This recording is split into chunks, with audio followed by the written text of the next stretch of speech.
बिस्मिल्लाहिर्रहमानिर्रहीम। अस्सलाम वालेकुम। मैं हूँ सिद्रा और आप देख रहे हैं मेरा यूट्यूब चैनल कुकिंग विद सिद्धो। उम्मीद करती हूँ आप सब खैरियत से होंगे। आज हम अपने किचन में बना रहे हैं बहुत ही मज़े का और टेस्टी प्याज। 3 अदद लिए हैं मैंने, बड़े बड़े पीसीस में काटे हैं। आलू 2 अदद लिए हैं, बड़े बड़े काटे हैं मैंने। सब्ज़ मिर्चें 2 अदद, सुरख मिर्च 1 टेबलस्पून, हल्दी 1 टीस्पून, बड़ी इलायची, दालचीनी और ज़ीरा। ये मैं गोश्त को फ्राई करते हुए ज़रूर डालती हूँ, इससे खुशबू बड़ी अच्छी आती है खाने में।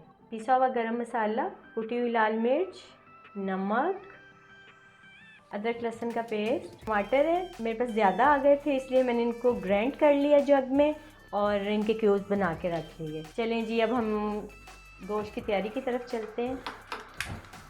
फ्लेम ऑन किया, कुकिंग ऑयल 2 बड़े खाना पकाने वाले चम्मच, गोश्त डालेंगे। ये मोटे मोटे स्लाइसिस में जो मैंने प्याज काटे थे वो मैं डालूंगी इसमें।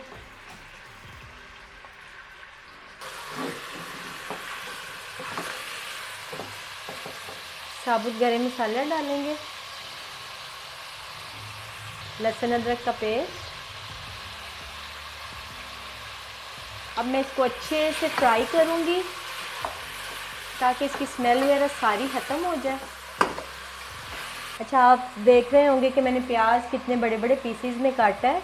तो ये ना मैं हमेशा ही बड़े पीसीज में काटती हूँ। जब हमने प्रेशर बंद करना होता है तो ये बिल्कुल मसाला बन जाता है, इसलिए बारीक काटने का तकल्लुफ़ ना ही करें तो अच्छा है। अच्छा, अब हम इसमें सारे स्पाइसेस ऐड करेंगे। मैंने 3-4 मिनट भूनना है। तो देखिए, जब गोश्त की स्मेल ख़त्म हो जाए तो आप इसमें फिर सारे मसाले ऐड करते जाएँ। टमाटर डाले हैं ये मैंने, हल्दी, सुरख मिर्च, नमक, कुटी हुई मिर्च 1 टीस्पून है।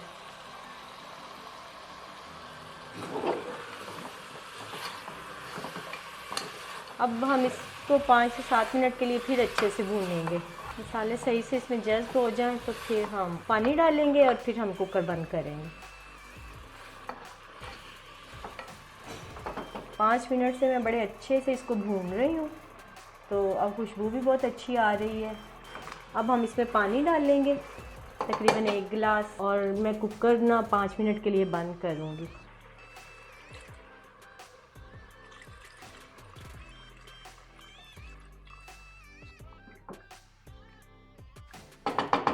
पाँच मिनट के लिए अब हम कुकर को बंद करेंगे। ये देखें जी, मेरा ना गोश्त बड़ा अच्छे से भुन गया था। मैंने 5 मिनट के लिए बंद किया था। ये देखें, प्याज वगैरह सारे कुछ नज़र नहीं आ रहा होगा आपको यकीनन। मतलब जो मैंने बड़े पीसेस में प्याज काटा था वो देखें, ये सारा मसाला बन गया है।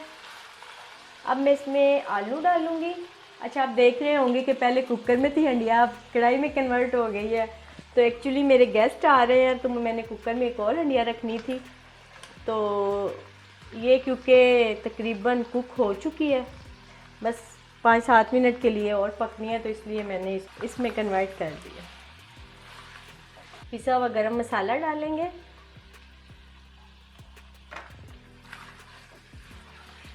अच्छा, मैं ना शोरबा बनाने के लिए 2 गिलास पानी ऐड कर रही हूँ।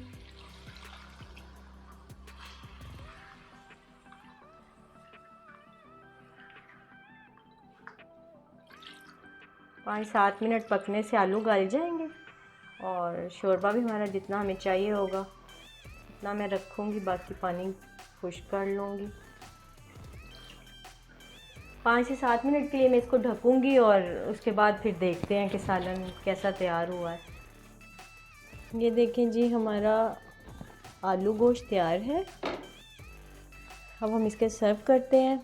मेरी फ्रेंड एक्चुअली अभी घर आई तो वो कह रही थी कि यार किसी देगी खाने की खुशबू आ रही है, तो मैंने डिसाइड किया कि मैं अब अपनी डिश का नाम रख देती हूँ देगी आलू गोश्त। सच में फिर मैंने भी सोचा कि हाँ जी, खुशबू तो बहुत ही अच्छी आ रही है। चलिए, मैं अब अपना सालन बाउल में सर्व करूँगी। बिस्मिल्लाह। हमारे सालन की फाइनल लुक। अब मैं इसके ऊपर धनिया गार्निश करूँगी।